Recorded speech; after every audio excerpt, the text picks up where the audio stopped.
आज के इस वीडियो में मैं एक बार फिर से क्लास 11th के वेक्टर्स का टॉपिक लेकर आया हूं और इस वीडियो में मैं आपको आज वेक्टर्स के कंपोनेंट फॉर्म्स के बारे में बताऊंगा। तो स्वागत है आपका हमारे YouTube के इस एजुकेशनल चैनल पर और आइए शुरू करते हैं आज का एक और प्यारा सा लेक्चर।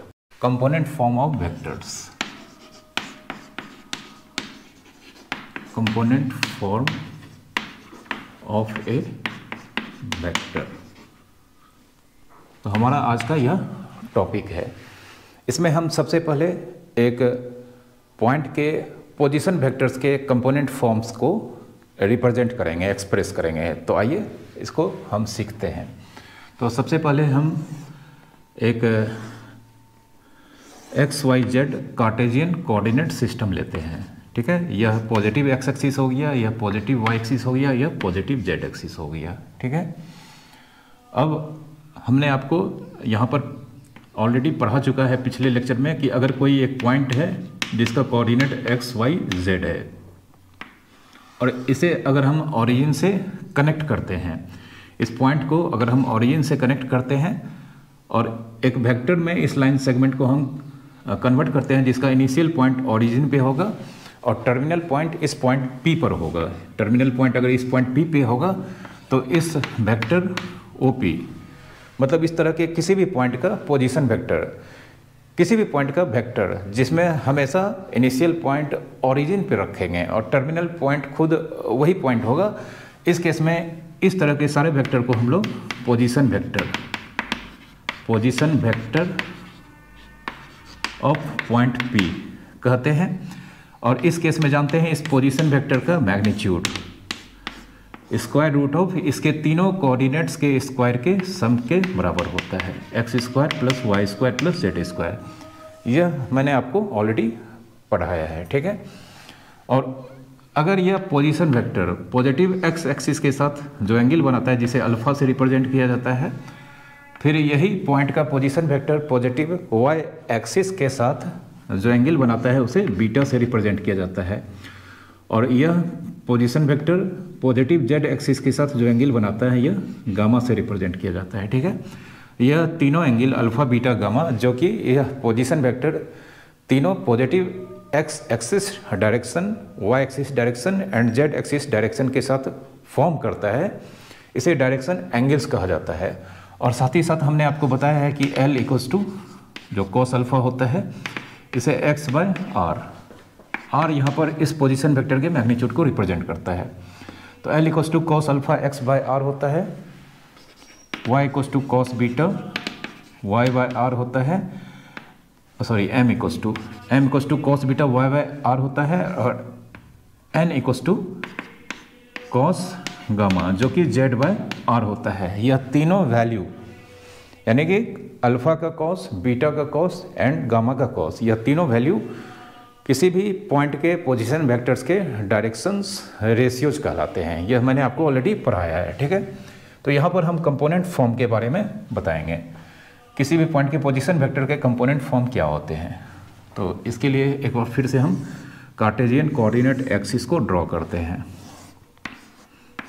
इसे हमने पॉजिटिव एक्स एक्सिस एज्यूम कर लिया है, इसे पॉजिटिव वाई एक्सिस और इसे पॉजिटिव जेड एक्सिस, और यह ऑरिजिन हो गया। ठीक है, अब एक्स एक्सिस पे हम एक पॉइंट लेते हैं ए, इसी तरह से वाई एक्सिस और जेड एक्सिस पे हम एक एक पॉइंट लेंगे बी सी।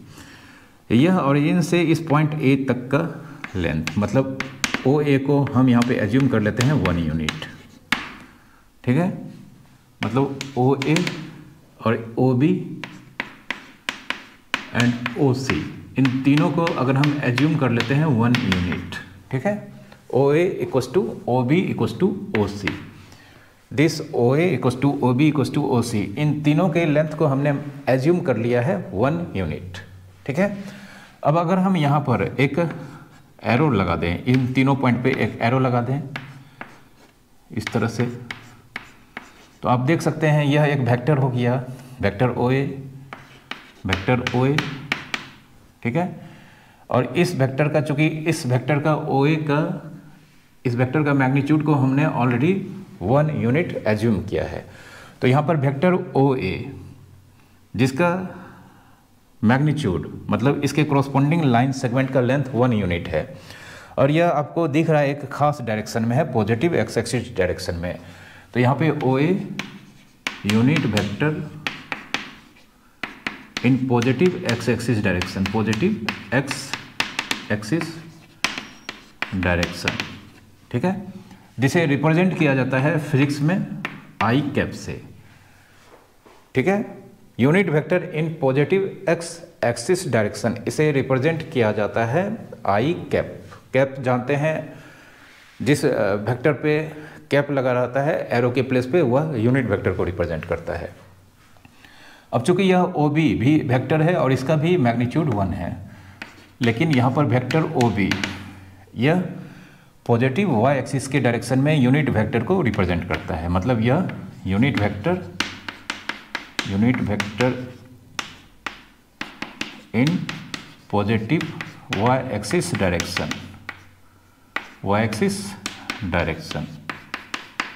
तो फिजिक्स में इसे भी रिप्रेजेंट किया जाता है।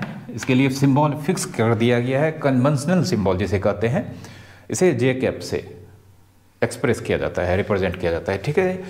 पॉजिटिव एक्स एक्सिस के डायरेक्शन में यूनिट वेक्टर को रिप्रेजेंट किया जाता है जिस कन्वेंशनल सिंबल से, वह आई कैप है। पॉजिटिव वाई एक्सिस के डायरेक्शन में यूनिट वेक्टर को जिस कन्वेंशनल डायरेक्शन से रिप्रेजेंट किया जाता है उसे जे कैप से रिप्रेजेंट किया जाता है। अब इसी तरह से यह वेक्टर OC जो कि पॉजिटिव जेड एक्सिस के डायरेक्शन में यूनिट वेक्टर को रिप्रेजेंट किया जाता है, तो इसके लिए भी सिंबल यहाँ पर फिक्स कर दिया गया है।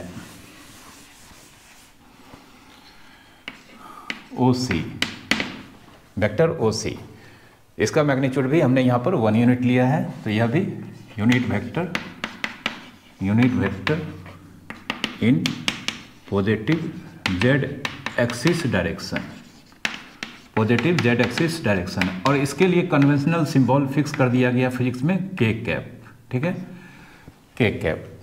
ऑफ कोर्स आप समझ गए होंगे कि अब से जो वेक्टर हम लोग यूनिट वेक्टर के डायरेक्शन, मतलब यूनिट वेक्टर लेंगे और पॉजिटिव एक्स एक्सिस के डायरेक्शन में उसे आई कैप से रिप्रेजेंट करेंगे, पॉजिटिव वाई एक्सिस के डायरेक्शन में यूनिट वेक्टर को रिप्रेजेंट करेंगे जे कैप से, और पॉजिटिव जेड एक्सिस के डायरेक्शन में यूनिट वेक्टर को हम अब से एक्सप्रेस करेंगे के कैप से, ठीक है। और ऑफ कोर्स यहाँ पे आई कैप का मैग्नीट्यूड, जे कैप का मैग्नीट्यूड और के कैप का मैग्नीट्यूड, ये तीनों यूनिट वेक्टर हैं, तो इसका तीनों का मैग्नीट्यूड 1 होगा, ठीक है। तो यहाँ पर अब हम इसे आई कैप नाम देते हैं, इसे हम जे कैप नाम देंगे और इसे के कैप नाम देंगे, ठीक है। तो इस तरह से हमने यहाँ पर एक नया कन्वेंशन डेवलप किया है जिसमें हम पॉजिटिव एक्स एक्सिस के डायरेक्शन में यूनिट वेक्टर को एक्सप्रेस करेंगे आई कैप से, पॉजिटिव वाई एक्सिस के डायरेक्शन में हम यूनिट वेक्टर को एक्सप्रेस करेंगे जे कैप से, एंड पॉजिटिव जेड एक्सिस के डायरेक्शन में हम यूनिट वेक्टर को एक्सप्रेस करेंगे के कैप से, ठीक है। अब इसके आने के बाद हम यहाँ पर अपने वेक्टर्स को लिखने का तरीका एकदम से चेंज करेंगे। तो इसको यहाँ पर एक डायग्राम से हम आपको फिर से समझाने जा रहे हैं। यह पॉजिटिव एक्स एक्सिस है, यह ओरिजिन है, यह पॉजिटिव वाई एक्सिस है और यह पॉजिटिव जेड एक्सिस। तो अगर हम मान लेते हैं फिर से यह ए, यह वेक्टर आई कैप है, यह वेक्टर जे कैप है और यह वेक्टर के कैप है, ठीक है। यहाँ पर 3 यूनिट वेक्टर तीनों एक्सिस के डायरेक्शन में हमने यहाँ पे मेंशन कर दिया है। अब अगर हम पूछें इस वेक्टर का नाम क्या होगा, इस वेक्टर का नाम क्या होगा, मैग्नीट्यूड क्या होगा, तो आप देख सकते हैं यह वेक्टर पॉजिटिव एक्स एक्सिस के डायरेक्शन में यहाँ पर दिख रहा है। यह वेक्टर यह पॉजिटिव एक्स एक्सिस के डायरेक्शन में दिख रहा है और इसके लाइन सेगमेंट को अगर हम यहाँ पर देखें तो यहाँ पर इसे थोड़ा सा और एक्सटेंड करते हैं। इसके लाइन सेगमेंट के अगर हम यहाँ पर इससे कंपेयर करें इस यूनिट वेक्टर आई कैप से, तो इसका ट्रिपल यहाँ पर इस लाइन सेगमेंट के लेंथ इस यूनिट वेक्टर के 3 टाइम्स को रिप्रेजेंट करता है। और यह मतलब हम देख रहे हैं यह आई कैप के डायरेक्शन में है, तो इसलिए जो हमने पढ़ा है इस वेक्टर का नाम हमें 3i कैप होगा, इस वेक्टर का नाम 3i कैप होगा। ठीक है, तो 3i कैप इस वेक्टर का यहाँ पर नेम होगा। ठीक है, उसी तरह से अगर हम यह वेक्टर मेंशन कर दें यहाँ पर, तो देख सकते हैं यह वेक्टर पॉजिटिव वाई एक्सिस के डायरेक्शन में है, और इसके लेंथ को अगर हम इस जे कैप के लेंथ से कंपेयर करें तो यह इसका ट्वाइस दिख रहा है। अब चूंकि वेक्टर जे कैप और यह वेक्टर सेम डायरेक्शन में है, बट इसका यह 2 टाइम्स है, तो इसे हम यहाँ पे 2j कैप लिखेंगे, 2j कैप। उसी तरह से अगर हम यह लिख दें यहाँ पर, यह मेंशन करें, तो यह वेक्टर देख सकते हैं यह पॉजिटिव वाई एक्सिस के डायरेक्शन में नहीं बल्कि उसके अपोजिट डायरेक्शन, मतलब निगेटिव वाई एक्सिस के डायरेक्शन की ओर रिप्रेजेंट करता है, यानी कि यह वेक्टर जे के अपोजिट डायरेक्शन में रिप्रेजेंट करता है। और इसे अगर हम इस जे कैप के मैग्नीट्यूड से रिप्रेजेंट करें तो यह इसका 3 टाइम्स लग रहा है, बट डायरेक्शन अपोजिट है, इसलिए इस वेक्टर का नाम यहाँ पर -3j कैप होगा। ठीक है, उसी तरह से अगर हम यहाँ पर इस वेक्टर को देखें तो यह पॉजिटिव जेड एक्सिस के डायरेक्शन के अपोजिट, मतलब वेक्टर के अपोजिट डायरेक्शन में रिप्रेजेंट कर रहा है।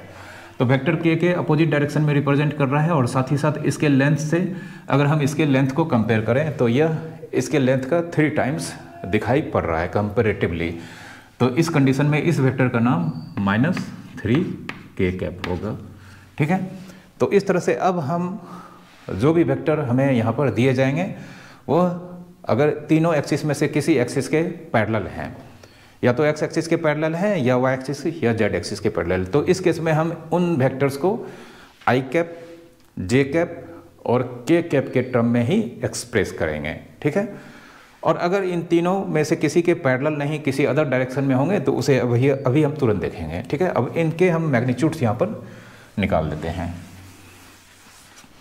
तो इस वेक्टर का मैग्नीट्यूड -3k कैप का मैग्नीट्यूड जानते हैं, इसमें जो -3 है नंबर है, इसका mod into vector k cap का मैग्नीट्यूड, तो -3 का मॉडुलस 3 होगा और k कैप का मैग्नीट्यूड 1, मतलब 3 यूनिट्स।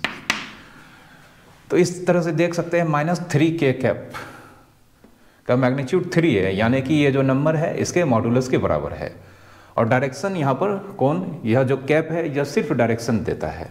ठीक है, कैसे, जैसे -3k कैप का डायरेक्शन अगर हम आपसे पूछेंगे तो चूंकि यह माइनस है और k कैप हमेशा z एक्सिस के डायरेक्शन में होता है, तो इस कंडीशन में यह वेक्टर भी z एक्सिस के डायरेक्शन में होगा, लेकिन माइनस लगा है तो यह निगेटिव z एक्सिस के डायरेक्शन में होगा। ठीक है, उसी तरह से 2j कैप इसका अगर हम मैग्नीट्यूड निकालेंगे तो अभी हम आसानी से कर सकते हैं कि कोई भी वेक्टर अगर आई कैप, जे कैप, के कैप लगा है तो जो नंबर है वह मैग्नीट्यूड देता है। तो यहाँ पे इस वेक्टर का मैग्नीट्यूड 2 होगा। अब चूंकि यहाँ पे इस वेक्टर का जो नंबर मल्टीप्लाई हुआ है उसका साइन पॉजिटिव है, तो इसका डायरेक्शन वाई एक्सिस डायरेक्शन यानी कि जे कैप के डायरेक्शन में होगा। इससे हम निकाल के आपको दिखा भी देते हैं। 2j कैप का मैग्नीट्यूड, 2 जो नंबर है उसका मॉडुलस इंटू जे कैप का मैग्नीट्यूड, तो 2 × 1, 2 यूनिट्स। ठीक है, तो इस तरह से अगर हम किसी वेक्टर को यूनिट वेक्टर से मल्टीप्लाई करेंगे तो जो नंबर है वह हमेशा मैग्नीट्यूड देगा, और नंबर का साइन और यूनिट वेक्टर यह दोनों मिलकर वेक्टर के डायरेक्शन को मतलब बताएगा, वेक्टर के डायरेक्शन को यहाँ पर उसके बारे में इंफॉर्मेशन देगा। जैसे अब हम डायरेक्टली कह सकते हैं -3j कैप, इसका डायरेक्शन जे कैप के डायरेक्शन के अपोजिट, चूँकि यहाँ पे माइनस लगा हुआ है, तो जे कैप के डायरेक्शन के अपोजिट मतलब निगेटिव वाई एक्सिस के डायरेक्शन में होगा और इसका मैग्नीट्यूड 3 होगा। उसी तरह से 3i कैप, इसका डायरेक्शन पॉजिटिव एक्स एक्सिस के डायरेक्शन में होगा और इस वेक्टर का मैग्नीट्यूड 3 यूनिट होगा। तो आपको याद रखना है कि अगर हम यहाँ पर k कैप लिखेंगे तो k लिखेंगे तो k जो नंबर है इसका मॉडुलस वेक्टर के मैग्नीट्यूड को रिप्रेजेंट करेगा। ठीक है, k × a कैप में k का मॉडुलस, यानी कि यह निगेटिव भी हो सकता है तो उसका मॉडुलस पॉजिटिव होगा, तब भी उसका मॉडुलस इस पूरे वेक्टर के मैग्नीट्यूड को रिप्रेजेंट करेगा, magnitude of k times vector a। और यहाँ पे यह जो ए कैप है, यह ए कैप विथ साइन, यह इस वेक्टर के डायरेक्शन को रिप्रेजेंट करेगा, डायरेक्शन ऑफ के ए कैप। ठीक है, जो यहाँ पर कैप है वह वेक्टर के डायरेक्शन को रिप्रेजेंट करेगा। ठीक है,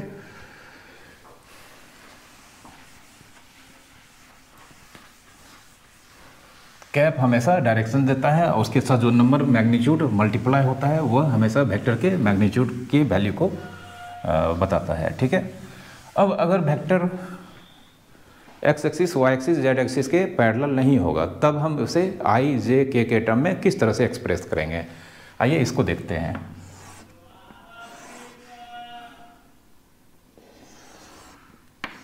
यह हमने एक्स एक्सिस लिया है, यह वाई एक्सिस लिया है, यह जेड एक्सिस लिया है। ठीक है,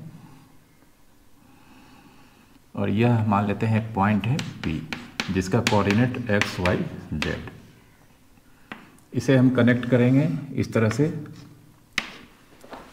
OP वेक्टर, यह position vector of point P जिसका एक्स वाई जेड, इसे हम R लेट कर लेते हैं, लेट वेक्टर R। ठीक है, इसे हमने R लेट कर लिया। अब जानते हैं यहाँ पे वेक्टर R का मैग्नीट्यूड जो कि R होगा, जो ऑलरेडी हमने पढ़ा है X square plus Y square plus Z square, यह ऑलरेडी हमने पढ़ा है। अब हम क्या करते हैं, यहाँ से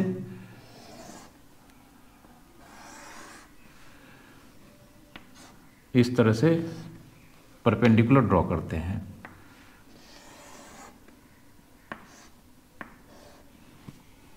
ठीक है,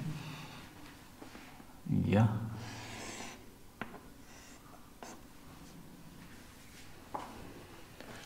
तो किसी भी पॉइंट का कोऑर्डिनेट उस पॉइंट के एड्रेस को बताता है जब हम अपना जर्नी ओरिजिन से स्टार्ट करेंगे। तो कहने का मतलब अगर हम यही पॉइंट को प्लेन में लें, एक्स वाई प्लेन में, और ये मान लेते हैं इसका कोऑर्डिनेट एक्स कॉमा वाई है, तो इस पॉइंट से अगर हम परपेंडिकुलर ड्रॉ करते हैं एक्स एक्सिस पे पी ए, इसी पॉइंट से अगर हम परपेंडिकुलर ड्रॉ करते हैं वाई एक्सिस पे पी बी, तो जानते हैं ओरिजिन से यहाँ तक यह जो फुट है एक्स एक्सिस पे, इस पॉइंट से जो ड्रॉ किया गया है इसका लेंथ एक्स होगा, ओरिजिन से इस पॉइंट का लेंथ जो हमने यहाँ से पी से परपेंडिकुलर ड्रॉ किया है वाई एक्सिस पे, यह वाई होगा। तो अगर यह वाई होगा तो जानते हैं यह भी 90 डिग्री है, तो यह एक रेक्टेंगल होगा। तो यह एक्स है, यह वाई है, तो यह वाई होगा। तो आप देख सकते हैं किसी भी पॉइंट का कोऑर्डिनेट उस पॉइंट के एड्रेस को रिप्रेजेंट करता है जब हम उस पॉइंट तक पहुंचने के लिए हर बार अपना जर्नी स्टार्ट करेंगे ओरिजिन से। तो ओरिजिन से हमें इस पॉइंट तक पहुंचना है तो एक्स एक्सिस के अलोंग एक्स यूनिट चलना होगा। उसके बाद 90 डिग्री का टर्न या तो एबव या बिलो लेना होगा। तो हम यहाँ पर चूँकि पॉइंट ऊपर है तो यहाँ से ए पर पहुँचने के बाद एक्स यूनिट चलने के बाद ए पर पहुँचेंगे और यहाँ से 90 डिग्री का टर्न एबव लेंगे और वाई यूनिट चलेंगे। वाई यूनिट चलने के बाद अगर हम अपने आप को रोकते हैं तो हम अपने आप को पॉइंट पी पर पहुँचा हुआ पाते हैं। ठीक है, तो अगर यही पॉइंट एक्स वाई प्लेन में ना होकर कार्टेशियन स्पेस में होगा तब भी हम अपना जर्नी ओरिजिन से स्टार्ट करेंगे और एक्स एक्सिस के अलोंग एक्स यूनिट ट्रेवल करेंगे। फिर यहाँ से 90 डिग्री का टर्न लेकर वाई एक्सिस के पैरेलल वाई यूनिट ट्रेवल करेंगे और फिर यहाँ से जेड एक्सिस के पैरेलल 90 डिग्री का टर्न एबव हम लेंगे, मतलब एक्स एक्सिस के पैरेलल एक्स एक्सिस के अलोंग एक्स यूनिट चलने के बाद 90 डिग्री का टर्न वाई एक्सिस के अलोंग ट्रेवल करेंगे। और पॉइंट अगर हम मान लेते हैं यह ए है, यह सी है और यह बी है, हम सी पर पहुंचेंगे और सी से फिर हम 90 डिग्री का टर्न एबव लेकर हम वाई एक्सिस के पैरेलल जेड एक्सिस के पैरेलल जेड यूनिट चलेंगे। ठीक है, और अपने आप को रोकेंगे तो हम यहाँ पर पॉइंट पी पर पहुँच जाएंगे। ये अभी जो मैंने आपको बताया है इसे आप अच्छे से समझना है आपको, तभी आपके कॉन्सेप्ट्स यहाँ पर कंपोनेंट्स फॉर्म के बारे में अच्छे से क्लियर हो पाएंगे। तो इस पॉइंट तक पहुँचने के लिए, पॉइंट पी तक पहुँचने के लिए हमने एक्स एक्सिस के अलोंग एक्स यूनिट चला, उसके बाद 90 डिग्री का टर्न लेकर हम वाई एक्सिस के पैरेलल इस पॉइंट के वाई कोऑर्डिनेट के बराबर डिस्टेंस ट्रेवल किया, फिर हम अपने आप को सी पर पहुंचा हुआ पाते हैं। और यहाँ से चूंकि अब हमें पी तक पहुंचना है तो इसके लिए फिर से हम 90 डिग्री जेड एक्सिस के पैरेलल एबव ट्रेवल करेंगे जेड यूनिट, और अपने आप को कहाँ पर पहुंचा हुआ पाएंगे, पी पर। ठीक है, तो इस तरह से किसी भी पॉइंट का कोऑर्डिनेट उस पॉइंट के एड्रेस को रिप्रेजेंट करता है। ठीक है, अब अगर हम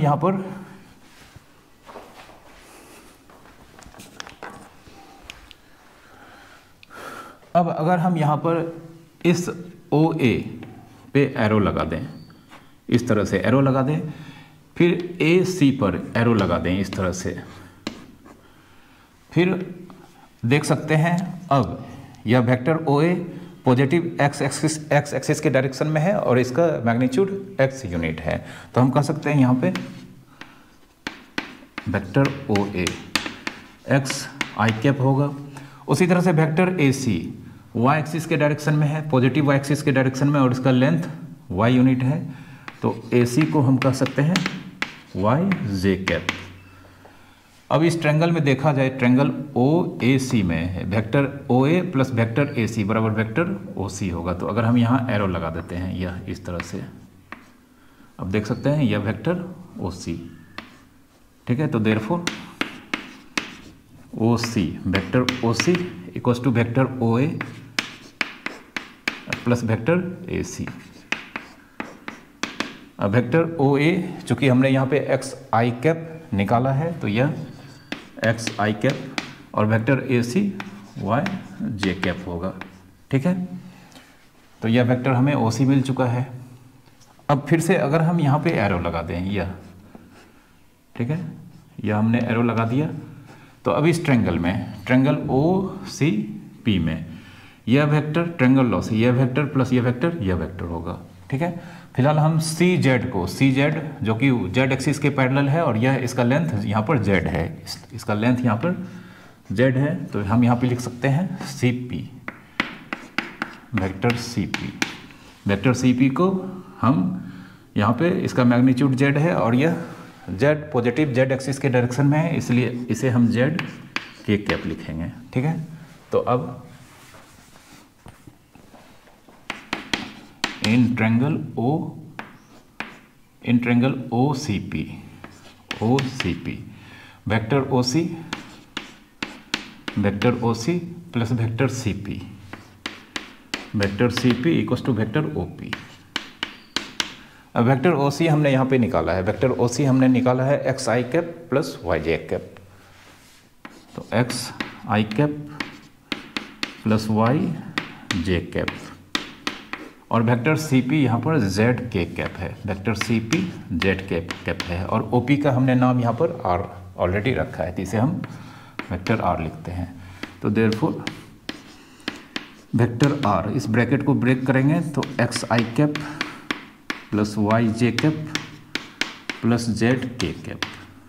ठीक है, तो इस तरह से इस पॉइंट का पोजीशन वेक्टर, यह पॉइंट जो कि एक्स वाई जेड इसका कोऑर्डिनेट है, और इसका पोजीशन वेक्टर ना तो एक्स एक्सिस के पैरेलल है, ना वाई एक्सिस के पैरेलल है, ना जेड एक्सिस के पैरेलल है, बट यह इस कार्टेशियन स्पेस में मौजूद है। तो जब यहाँ पर यह वेक्टर किसी भी एक्सिस के पैरेलल नहीं है और यह पोजीशन वेक्टर को फिलहाल रिप्रेजेंट कर रहा है, तो इस केस में हम इसे आई जे के टर्म में इस तरह से लिख सकते हैं। ठीक है, इस तरह से लिख सकते हैं, और वेक्टर के इस तरह से लिखने के फॉर्म को ही वेक्टर का कंपोनेंट फॉर्म कहते हैं। यह वेक्टर का कंपोनेंट फॉर्म कहलाता है, जिसमें हम x times I cap plus y times J cap plus z times के कैप, यह वेक्टर का कॉल्ड कंपोनेंट फॉर्म, यह वेक्टर का कंपोनेंट फॉर्म कहलाता है। ठीक है, किसी भी पॉइंट के पोजीशन वेक्टर का कंपोनेंट फॉर्म इस तरह से अब हम x मतलब आई कैप जे कैप और के कैप के टर्म में एक्सप्रेस करेंगे। ठीक है, जिसमें से यहाँ पर x मतलब आई कैप के साथ जो नंबर मल्टीप्लाइड है वो पॉजिटिव नेगेटिव जो भी होगा साइन के साथ लेंगे, तो x यहाँ पे called x component of vector r। फिर उसी तरह से जे कैप के साथ जो नंबर मल्टीप्लाइड है वो with sine y called y component of vector r, और z called z component of vector r कहलाता है। ठीक है, मतलब यहाँ पर i कैप, j कैप और k कैप के साथ जो जो नंबर मल्टीप्लाइड होंगे, i कैप के साथ जो नंबर मल्टीप्लाइड होगा वह इस वेक्टर का x कंपोनेंट कहलाएगा, j कैप के साथ जो नंबर मल्टीप्लाइड होगा वह इस वेक्टर का y कंपोनेंट कहलाएगा, और k कैप के साथ जो भी नंबर मल्टीप्लाइड होगा विथ साइन लेना है वह वेक्टर का z कंपोनेंट कहलाएगा। और इस तरह से यह पूरा जो एक्सप्रेशन है यह इस वेक्टर का कंपोनेंट फॉर्म कहलाएगा। और इस वेक्टर का मैग्नीट्यूड हम ऊपर में देख सकते हैं, यहाँ पे x कंपोनेंट का स्क्वायर प्लस y कंपोनेंट का स्क्वायर प्लस z कंपोनेंट का स्क्वायर का रूट। ठीक है, यह वेक्टर के किसी भी पॉइंट के पोजीशन वेक्टर का कंपोनेंट फॉर्म का डिस्क्रिप्शन था। ठीक है, कुछ एग्जांपल्स यहाँ पर हम लेते हैं और इस चीज़ को और अच्छे से आप समझ पाएंगे।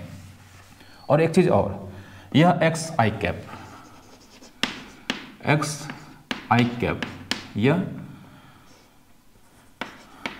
वेक्टर एक्स आई कैप, फिर y J cap and z के कैप, यह तीनों अगर हम सेपरेटली लिखेंगे इन तीनों को called vector component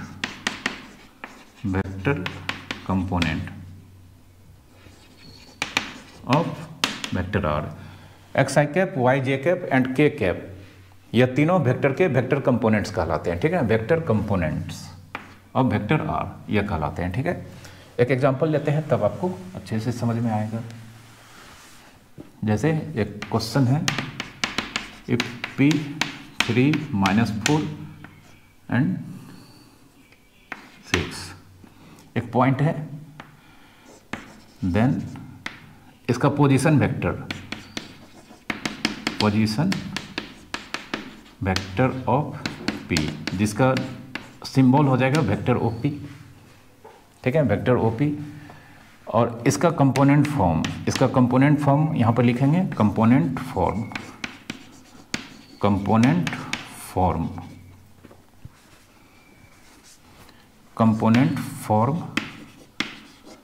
of P, vector OP, component form of इस पॉइंट का पोजीशन वेक्टर का कंपोनेंट फॉर्म। यहाँ पे x coordinate 3 i cap plus y coordinate -4 j cap plus z यहाँ पे कोऑर्डिनेट है 6, तो 6 k कैप। तो देयरफॉर हम कह सकते हैं vector OP in component form 3 i cap plus -4 j cap plus 6 k cap होगा। ठीक है, यह वेक्टर का कंपोनेंट फॉर्म हो गया। अब इसका मैग्नीट्यूड अगर हमने यहाँ पे निकालना है तो यह बहुत ही इजी वे में हम निकाल सकते हैं।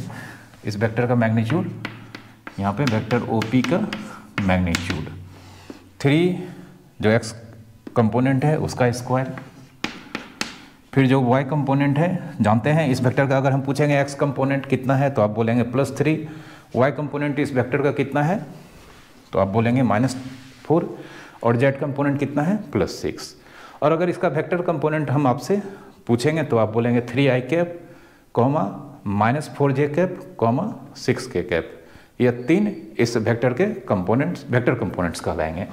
तो यहाँ पे हम इसके मैग्नीट्यूड को निकालने जा रहे हैं। तो x कंपोनेंट जो 3 है इसका स्क्वायर प्लस y कंपोनेंट -4 का स्क्वायर प्लस z कंपोनेंट 6 इसका स्क्वायर का सम, और इस पर रूट लगाएंगे तो यह 9 होगा, 16 होगा और 36 होगा, √61। ठीक है, इस वेक्टर का यहाँ पर जब इसका कंपोनेंट फॉर्म यह होगा तो इसका मैग्नीट्यूड √61 होगा। ठीक है, एक और एग्जांपल लेते हैं। एक क्वेश्चन है, if a 2 - 3 - 6 is a point, then write the component form component form of position vector of A. ठीक है, इस पॉइंट ए के पोजीशन वेक्टर के कंपोनेंट फॉर्म हमें लिखने हैं। तो यहाँ पर सबसे पहले लेट मान लेते हैं R equals to point A का position vector O A. Point A का पोजीशन वेक्टर जानते हैं, किसी भी पॉइंट का पोजीशन वेक्टर होता है जिसका इनिशियल पॉइंट हमेशा ओरिजिन पे लाई करता है और टर्मिनल पॉइंट खुद वही पॉइंट होता है। तो यहाँ पे ए का पोजीशन वेक्टर ओ ए होगा जिसे हमने वेक्टर आर लेट किया है। एंड यह वेक्टर आर का कंपोनेंट फॉर्म हो जाएगा, एक्स कोऑर्डिनेट यहाँ पर 2 है, 2 इंटू आई कैप प्लस वाई कोऑर्डिनेट -3 है, -3 into J cap and Z coordinate -6, तो -6 इंटू के कैप, तो 2 आई कैप -3 जे कैप -6 के कैप। ठीक है, यह वेक्टर आर का यहाँ पर यह कंपोनेंट फॉर्म कहलाएगा। अगर हम पूछें इस वेक्टर का एक्स कंपोनेंट कितना है तो आप +2 बोलेंगे, वाई कंपोनेंट -3 और जेड कंपोनेंट -6। और इसके मैग्नीट्यूड को यहाँ पर अगर हम फाइंड करेंगे वेक्टर आर का मैग्नीट्यूड जो कि आर होगा, और यह हो जाएगा √2² प्लस -3² प्लस -6 का स्क्वायर, तो 4 9 36 36 4 49 मतलब 7 यूनिट। ठीक है, इस तरह से इस वेक्टर का कंपोनेंट फॉर्म 2 आई कैप -3 जे कैप -6 के कैप हुआ और इसका मैग्नीट्यूड 7 यूनिट होगा। ठीक है, तो उम्मीद करता हूँ कि आपने वेक्टर के कंपोनेंट्स फॉर्म को अच्छे से समझा होगा। अभी आने वाले लेक्चर्स में हम कंपोनेंट फॉर्म्स के प्रॉपर्टीज़ के बारे में आपको बताएंगे। तो आज का लेक्चर हम यहीं पे समाप्त करते हैं। अगर वीडियो अच्छा लगा हो तो प्लीज़ आप इसे लाइक कर देना और चैनल को ज़रूर सब्सक्राइब कर लें। Thank you very much for watching.